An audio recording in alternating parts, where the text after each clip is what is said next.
Bonnie Lass, you helping yourself? She's like, jeez, don't judge a girl. She likes candy too. Better find a spot, lady.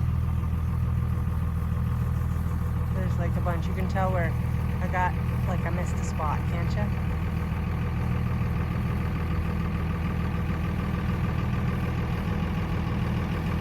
And the horses are smart enough just to stay right where I started.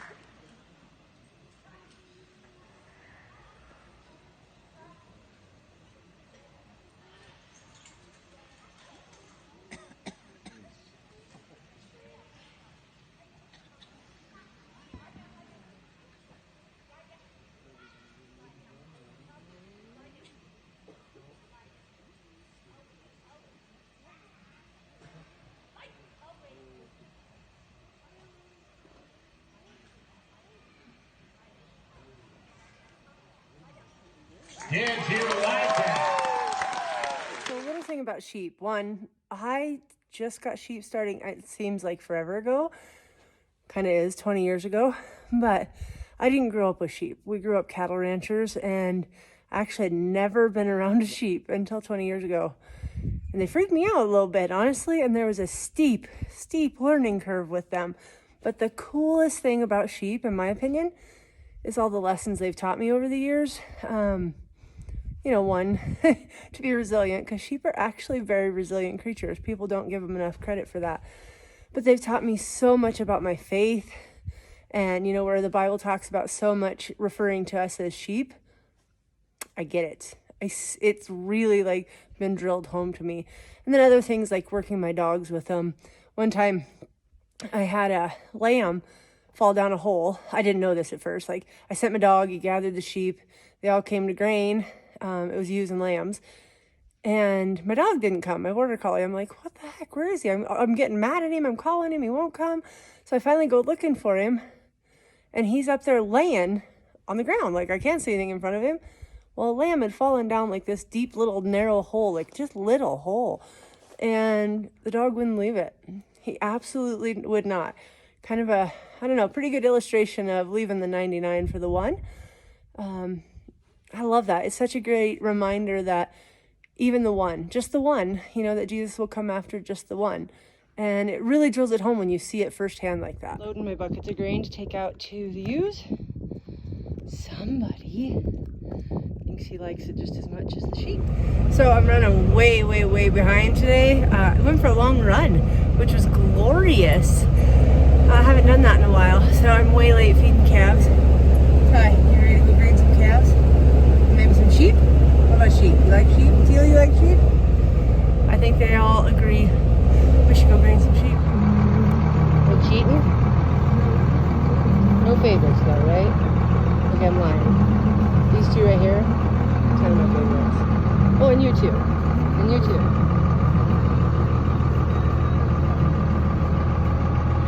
You cheater. I may or may not have a little too much backup, honestly, for this cute little thing. Joy, you ready to work some sheep? Close up. Steady. You little buggers are gonna run me over, aren't you? She's got it. She's got it. He thinks maybe not, but she's got it. Don't you, girl? Steady. Joy, steady. Good job.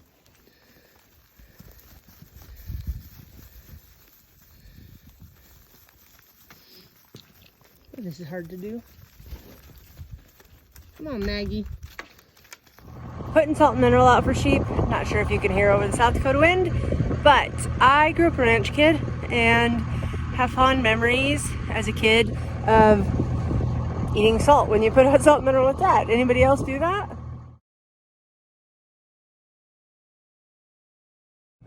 Okay, while we're on the topic of, memories and putting out salt and mineral and all that stuff, do you guys have any of those that like crop up? You remember doing things with your dad or your mom or whoever when you were a kid? And music, my dad had an 8-track. Yes, I'm dating myself. An 8-track of Don Williams. Seriously, it comes on even now. If a song comes on from it, it immediately takes me back to a white pickup, checking cows, putting out salt and mineral, all that good stuff with my dad. Don Williams, thank you for some glorious years. You see her wagging her tail? That's Nala. She's an old girl. She doesn't like having people mess with her, so she wags her tail. She'll come up to me, but that's about it. And it's just pretty leery, even that. And then you have Bonner Lass. Bonnie, you think everyone's your best? Well, no, not everyone. But I'm your bestie, huh? Am I your bestie, Bon? Well, not today.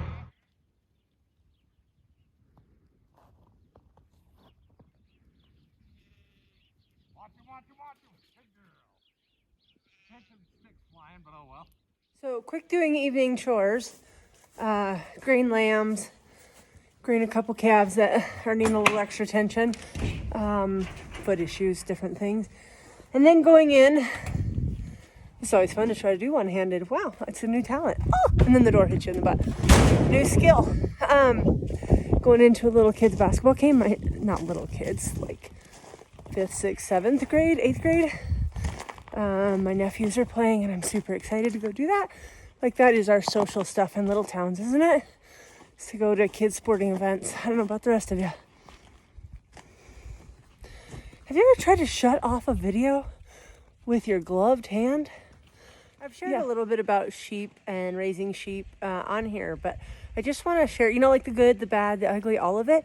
Because it isn't all, unicorns and rainbows and like these idyllic things. There are things that are kind of tough, And so I'm going to share a little story about Maggie with you. Let me show you a picture of her. So I lamb in the spring. Typically I try for May because I like to lamb out in the open. Sometimes bucks get out on me and do things that they're not supposed to do early, and we lamb a little earlier. Sometimes things don't get bred quite as quick. So Maggie's story is one of like a pretty rough beginning, and it's part of why I kept her. I try not to let my emotions get involved, and I'm filling a tank, sorry. When I pick replacements, but emotions got very much involved on this lamb because, whoa, she's a fighter. And honestly, not even just emotional, but who wouldn't want to fight her in your herd, right? So when she was born super late, like in July. We weren't expecting anything else. I just assumed her mom was open, and went out to just put water out. I had 15 head that hadn't lambed, and so I was using them to just use for dog work and stuff and training dogs. Went out to work dogs and one had lambed, and it was probably about a week old or so. And in July there's a lot of flies, and any kind of blood on them, just even from being born, is a breeding ground for maggots. And that poor little thing was completely covered, and they were already in a week, eating through her. And all of her abdomen was, not to gross you out, but really completely in and out of her, inside. It was bad. I honestly was thinking probably the best thing for her was to put her down and put her out of her misery. But she still was up and walking and trying. So we decided to get creative. And my son, who, God bless him, loves to think outside the box and was here working for us at the time. He's back in medical school now. He said, why don't we drown the maggots? Let's put her in a tub and flush them. Just flush the heck out of those maggots. There were so many. I honestly wasn't sure it would work. Dang if it didn't work. We put her in a tub of water, which was much warmer than this one, and just soaked and because they were inside, okay, inside, and we had to really soak those out, flush them all good. And then we used oh my gosh, I'm trying to think, iodine, betadine actually, to dry it really good. Filled her full of screwworm spray, gave her some antibiotic to fight off any kind of infection, and she's right as rain. She's kind of a good, in my opinion, a good reason. Well, I can't walk and talk, obviously it's too cold outside and I need to put my gloves on, sorry. So in my opinion, Maggie is kind of exemplifies like that fighting spirit, and she's what I want in my herd. She never quit. She never, like, even she had to be suffering even just in that short time frame and be miserable. I mean, those maggots were eating away at her. That's why we're calling her Maggie, by the way, because I just can't call her maggot. That's gross. I'm not doing that. So yeah, I'm pretty excited for her to be part of the herd. She'll kind of always be a reminder of me not to quit when things are hard. So also, I keep thinking for these YouTube videos, I need to figure out how to do the horizontal videos. But you think it's hard to walk and talk with a vertical one, try a horizontal one. And honestly, I kind of need to get stuff done. So I'd like to just take you along for the journey. So hopefully you don't mind these horizontal ones. Or vertical, geez. Vertical ones that shake because I'm cold and have my breath.